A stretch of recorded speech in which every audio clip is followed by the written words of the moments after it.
study.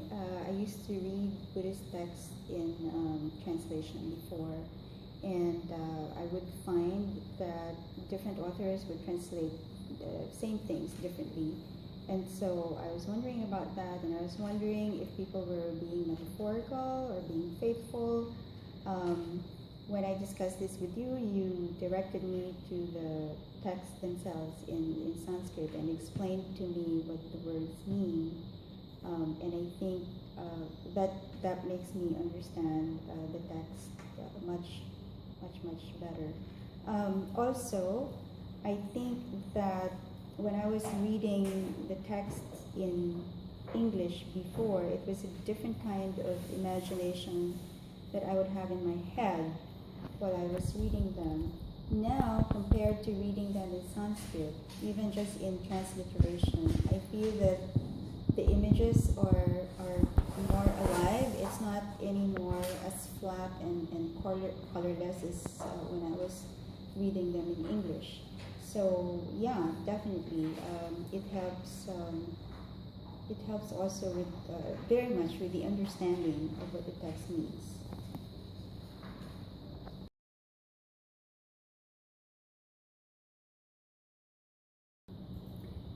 Definitely, I love the chanting. I love listening to you chant. I love being able to mimic the chanting. And in terms of memorization, which you suggest as a method, I think the chanting helps because it's easier to remember when there's a melody going on. It's just like, singing a song. It is also an aesthetic experience in itself, both visually when I see the text in front of me,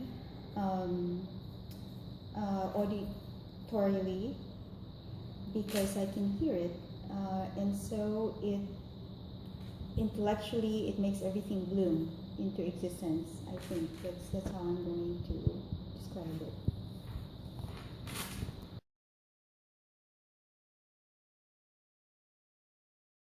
Yeah, my favorite text is the Heart Sutra.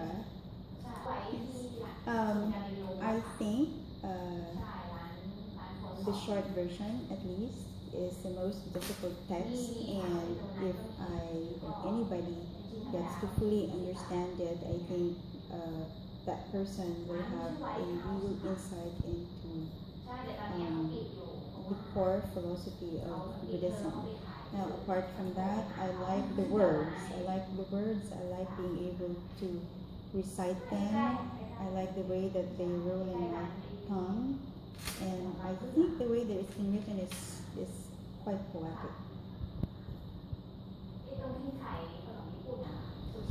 Okay, I also like the Natya Shastra, maybe because of my personal temperament. I like to see myself as a performer. I do theater work and I dance.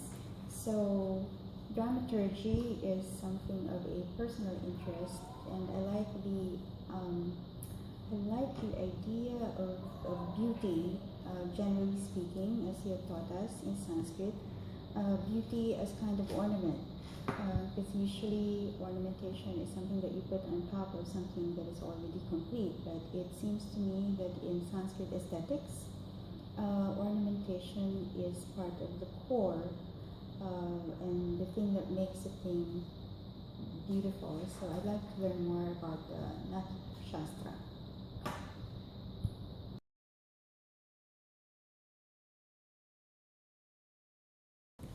Okay, yes, definitely. People will be interested in learning Buddhism in the Philippines in the first place.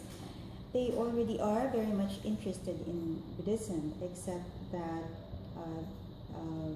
no one can teach Buddhism as authoritatively as you do here.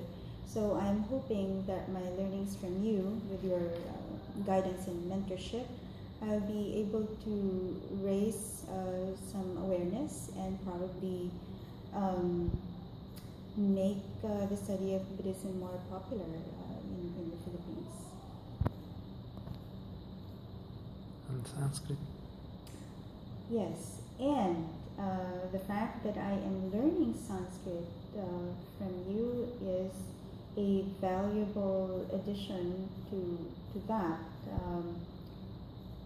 I find the study of Sanskrit somehow challenging, but at the same time very exciting because of the feeling of myself being a kind of an investigator into the ancient past.